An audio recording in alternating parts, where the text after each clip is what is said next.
Well, it looks like we picked the wrong week to not be able to score at home for the first time this season. I was on the Up the Villa podcast with those smashing lads, and we talked about this game and why I was concerned about it because of Sarr and Dennis and the new manager bounce under Roy Hodgson. He'd have them organized while still allowing them to be dangerous on the break, and that's exactly how it panned out. And so against 4 straight opponents in the bottom 6, Aston Villa garnering just 4 points out of a possible 12. And to pair with this show here today, I'm pulling out a whiskey. This is the Bowmore Isla 15. Bowmore and the Isla whiskeys are generally very peaty. Some people don't like peat. I do. But I'm telling you, if you were to drink this scotch in year 1, it would turn you off whiskey for the rest of your life. But after 15 years, something happens. Something very good happens. You have to give it time. You must let it mature. You must have patience. So let's dissect. Aston Villa 0, Watford 1.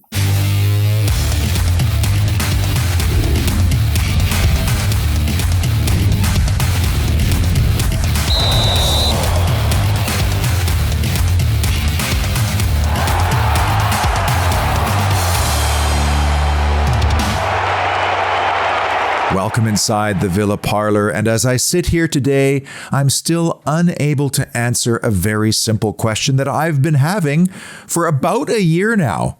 Does Villa have a good squad with an average manager, or do they have a good manager with an average squad?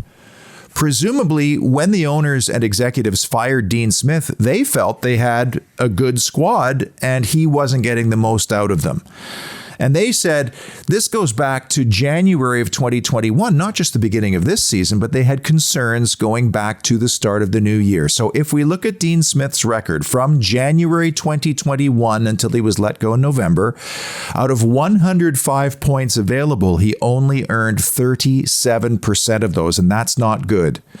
Do we factor Jack Grealish into that equation? We should, because he was missing from the start of this season, of course, and for large chunks of February, March, and April last year. And that's not Dean Smith's fault, and he was an important player.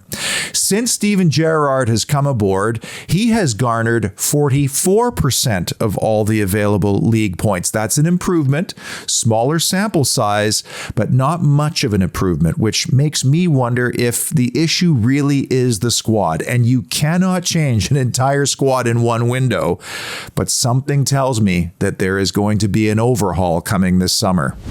All right, well, I guess we got to do this. The Holy Trinity, the 3 big issues or moments that defined Villa 0, Watford 1, starting with the key statistics that saw Aston Villa edge possession by 60% to 40%, and despite that, big chances were 3-1 in favor of the visitors. And I find this shots statistics incredible, including the ones on target. Villa attempted 20 shots. 8 of them were blocked, but only 1 found its way to Ben Foster. Did this game not feel like kind of Groundhog Day to you? I mean, how many times, even going back to the championship years, have Villa come up against an opponent that's decided to play a low or a mid block and bunker, and Villa can't break them down, and yet still look vulnerable on the counterattack? Only 5 times this year, in fact, has Villa had the majority of possession in a game. So that's 15 points, of which Aston Villa has only earned 4. The win at home to Everton and the 2-2 draw with United at home. So if Villa doesn't score the first goal and they don't draw a team out into a game, it's a slog. And yet the frustrating thing is, they are still vulnerable defensively against those teams. The first honorable mention is the penalty shout just 2 minutes into the game. And in real time from the feed, I thought Stonewall penalty right out of the gates. And so did Robert Green, who was the analyst on my feed.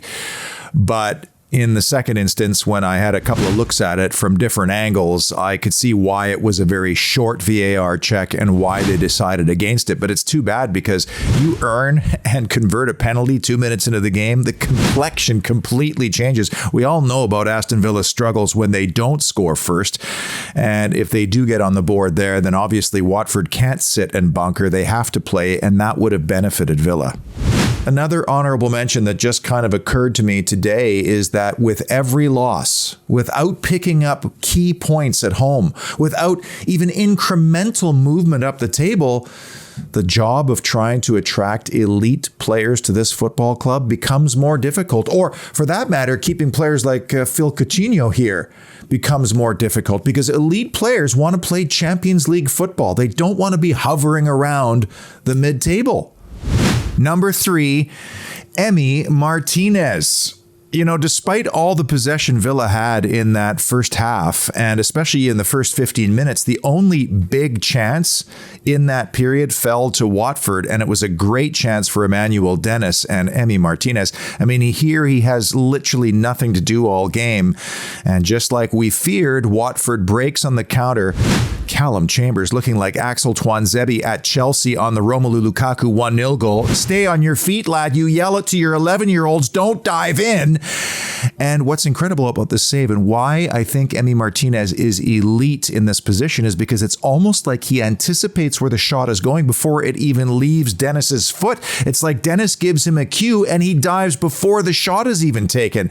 It's an important and an amazing save, and it must be really difficult to be a goalkeeper on Aston Villa right now because Villa's not scoring goals. They're not creating bumper chances, and he's going to have to then react in moments like this. And it wasn't just this one. He makes 2 big saves after Villa fell behind, the one by Cleverley and then the other one by the striker Josh King from really close range. And I fear that we're wasting such a stud goalkeeper by not providing more goal support at the other end.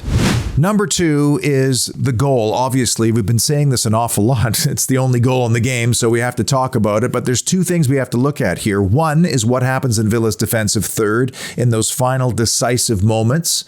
We also have to look at how the ball got into the defensive third in the first place. And this goal, the genesis of it, actually starts with Leon Bailey in possession and sprinting down the right flank. Well, he's dispossessed from behind by a little poke, and now there's a transitional moment. And I talk about these moments an awful lot because this is where teams are unbalanced, out of shape, and this is where they are vulnerable, and Watford pounces.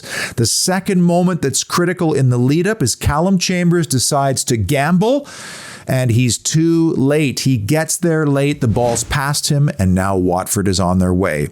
And then when we get to the defensive third, we could ask ourselves, does Luca Dean do enough to prevent this ball from Sarr going across? That's debatable. I don't know the answer to that. But once it is delivered in the middle of Aston Villa's penalty area, Callum Chambers is marking nobody, and Ashley Young doesn't see the danger and is late. Goals are never just one thing. They're a series of unfortunate events, as evidenced here. And the number 1 big issue or moment that defined Villa 0, Watford 1 comes down to the manager. And I will preface these comments by saying that never in the history of football can one man and his staff come in and completely overhaul the philosophies, the cultures, the systems, performances, the tactical, all of it in 14 games or 14 weeks. If you think that's possible, you're deluded, and Gerrard said as much in his pre-Watford press conference. This is a guy who now needs time. We can't just tear up the plan until he's had 3 years like he had at Rangers, and that's how long it took for them to win a title and make some waves in Europe. He must have that time now. He's just a young man, and he's only just really 4 years into his professional managerial journey. We have got to be patient if we believe in him, and I believe that most of Villa's faithful and the hierarchy do believe in him. But this is going to take time. It's not going to be easy, and this is the first real challenge in his managerial career because the Premier League is more than just a small step up from the Scottish Premiership. Now, I realize Steven Gerrard is a young manager in the Premier League. He's still learning, but he's got to be mindful of how his comments might be interpreted by what looks like a very mentally fragile team right now. And these are his comments immediately post the loss at Newcastle. I'll make changes. I'll make changes. I need to impose myself on the team. That's my job. Now, I realize he was frustrated. We all were. And so he kind of vented a little bit there. And a lot of fans said how refreshing it is to see a manager say it like it is and not protect the players. But there are consequences to those comments. He specifically said changes, plural. A week later, only Ollie Watkins is left out of the side. Now, if I'm Ollie Watkins, I feel like I'm being singled out. Ollie Watkins was millimeters from equalizing that game. Was he the worst player? It wasn't his best, but was he the worst player on the day? Was Villa's loss down to Ollie Watkins? I think there were a lot of other candidates in the squad that could have been looked at.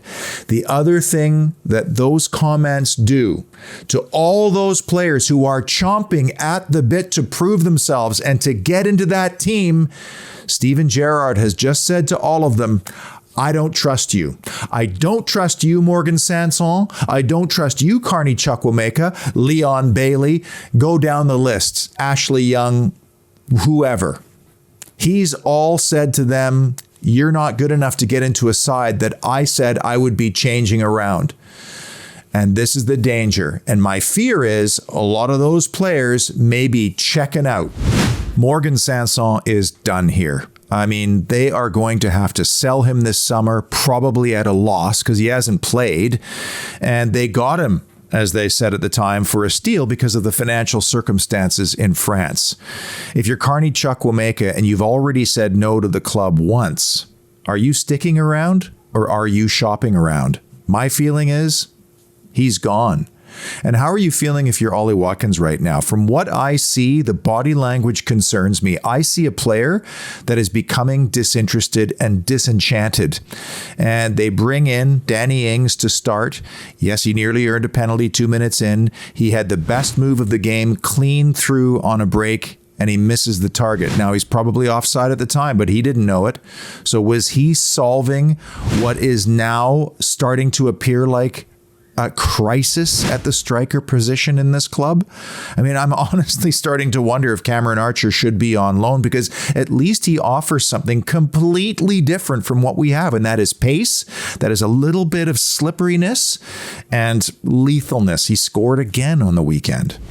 Now, as far as the in-game management is concerned, do I want a manager who says, we're at home, it's Watford, let's go, fortune favors the brave? Why, yes, I do. I want that type of a manager and that type of a club.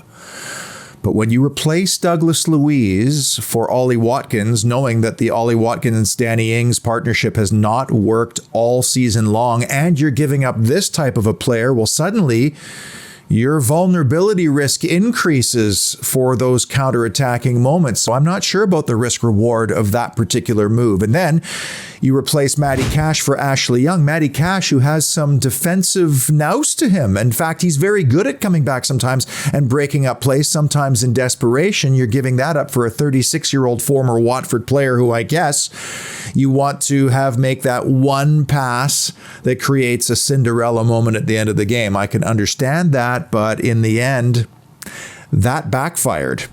And was I surprised that Emi Buendia was the one who came out? Yes, a little bit. I thought Jacob Ramsey or John McGinn were probably more likely players that could have made way in this particular performance. Was I surprised Leon Bailey came on? Probably not, but at that stage it felt a little bit like the kitchen sink was being thrown at it, and it also felt like we had a lot of round holes with square pegs being shoved into them. And again, watching on TV, you don't get a full sense of the shape and the look of the whole thing. But I saw a lot of individuals trying to do individual things, and that sometimes happens when you just chuck it all out there.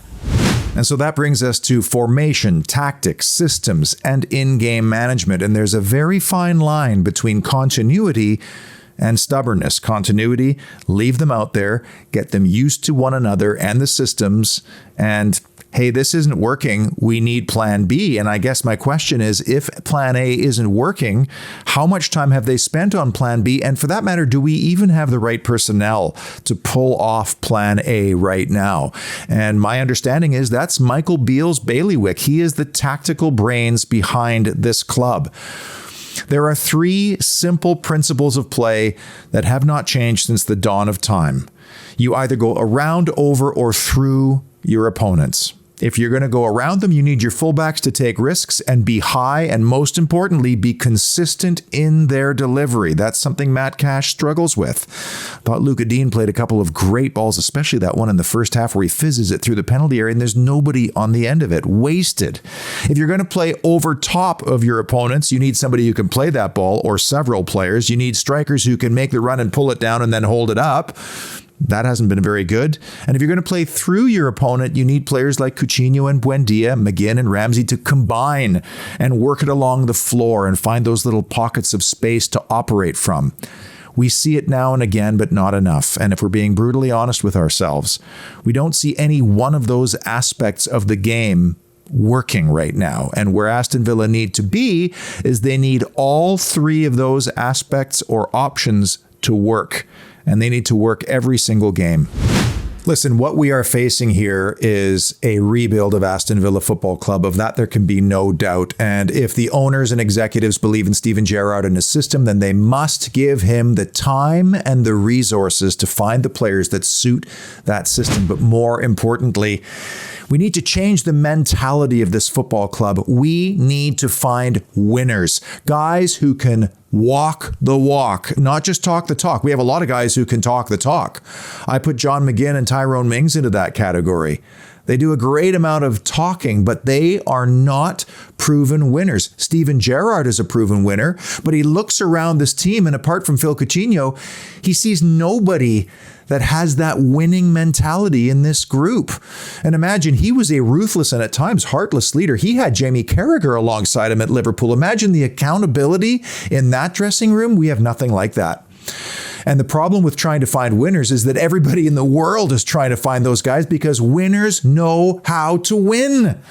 And maybe that's why we're linked to a player like Luis Suarez, a guy who is so desperate to win and who has won everywhere, he's willing to bite somebody for it. And this is now getting more and more grim by the week because these subcategories have not improved since before the international/winter break. Look at the Villa Park record now, 15 points out of a possible 36. And against the bottom 6, just 11 out of 24 points. Still stuck on 6 clean sheets and 9 goals between Watkins and Ings. So next up, a trip to Brighton, which hasn't been the happiest of hunting grounds in recent memory, and they were battered at home by Burnley. And this is what kind of worries me a little bit about our situation, is suddenly Burnley is catching a bit of fire and they have games in hand. You got Newcastle with 3 wins and a draw. You got Roy Hodgson, maybe with a new bounce there. Who knows how Leeds can do? What can Dean Smith do with Norwich? You don't want to get dragged down there. But the good news is, last year, Aston Villa made real hay against the teams in the middle of the table, and they've got 2 of those coming up. Brighton away and Southampton home. And until then, try to stay positive. And as always, up the mighty Villa.